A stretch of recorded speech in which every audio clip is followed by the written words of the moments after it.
বিবেচনাধীন 11 প্রার্থীর জন্য তথ্য স্পষ্ট করতে হাইকোর্টের প্রধান বিচারপতি সুজয় পালের হস্তক্ষেপ চেয়ে চিঠি দিয়েছে তৃণমূল। রাজ্যের বিদায়ী মন্ত্রী তথা দলের নেত্রী চন্দ্রিমা ভট্টাচার্য হাইকোর্টের প্রধান বিচারপতির কাছে ইমেল করেছেন। 3 পাতার ওই চিঠিতে 11টি কেন্দ্রে কোথায় কাকে প্রার্থী করা হয়েছে তাদের এপিক নাম্বার সহ পৃথক একটি তালিকাও যুক্ত করা হয়েছে। সেই তালিকায় উত্তর দিনাজপুরে গোয়ালপোখর, মালদহের মোথাবাড়ি, মুর্শিদাবাদের শামশেরগঞ্জ, লালগোলা, নওদা, কলকাতা শ্যামপুকুর, হুগলির চণ্ডীতলা, উত্তরপাড়া, উত্তর 24 পরগনার দেগঙ্গা, বীরভূমের হাসানের মতন প্রার্থীর কথা উল্লেখ করা হয়েছে। এর মধ্যে শ্যামপুকুরের তৃণমূল প্রার্থী তথা বিদায়ী মন্ত্রী শশী পাঁজাও রয়েছেন।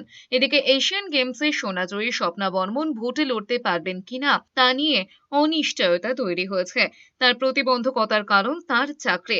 উত্তর পূর্ব সীমান্ত রেলের আলিপুরদুয়ার ডিভিশনে কর্মরত তৃণমূলের প্রার্থী স্বপ্না ভোটে প্রার্থী হওয়ায় 16 মার্চ পদত্যাগপত্র জমা দিলেও রেল তা গ্রহণ করেনি। সরকারি চাকুরিরত অবস্থায় রাজনৈতিক দলে সদস্যপদ গ্রহণ এবং ভোট প্রচারে অংশ নেওয়ায় উল্টে তার বিরুদ্ধে বিভাগীয় তদন্তের নির্দেশ দিয়েছে। এরই মধ্যে দ্বিতীয় দফায় সাপ্লিমেন্টারি লিস্ট প্রকাশের আগে হাইকোর্টের প্রধান বিচারপতি সুজয় পাল রাজ্য প্রশাসনের সঙ্গে জরুরি বৈঠক সেরেছেন। ওই বৈঠকে উপস্থিত ছিলেন সিইও, মুখ্য সচিব, স্বরাষ্ট্র সচিব, ডিজিপি এবং কলকাতার পুলিশ কমিশনার।